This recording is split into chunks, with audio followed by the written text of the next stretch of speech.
Sa ating pong lahat. Ako po si John Kenneth Ayobo. Ako po ay 13 taong gulang. Ako po ay taga Balete Relocation Site, Batangas City. Amen. Ako po ay dating Roman Catholic po. Ang dati ko pong buhay ay masasabi ko pong hindi masaya nung wala po sa akin ng Panginoon. Ako po ay isang suwail pong bata, palasagot din po sa magulang. Nahaling din po ako sa mga online games noon. At doon ko po sinasayang ang aking oras. Ako po ay nakakilala sa Panginoon ng lubusan sa isa pong soul winning activity po sa San Marcelino.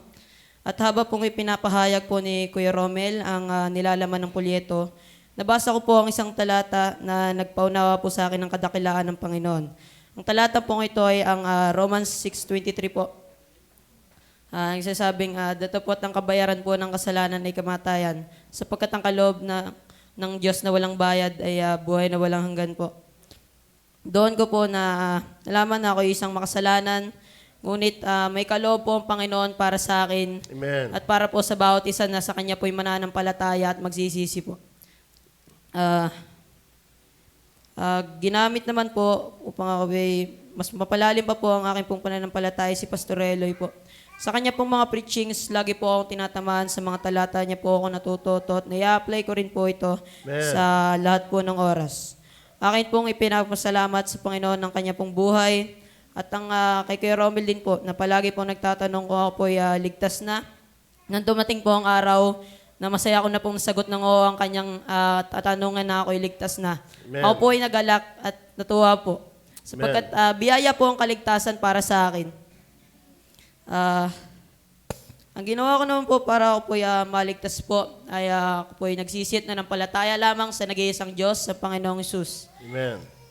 Nag-invite naman po sa akin ay si tatay po na nung July 1 po, this 2024 po, muli pong nakabalik sa bahay-sambahan at muli pong nakapanambahan po ulit sa Panginoon. Amen. Pinapasalamat ko rin po na nariyan po ang bawat isa po, mga workers, si pastor po, palaging gumagabay po at nagpapaunawa sa akin ng kung gaano kadakila ang Panginoon. Amen.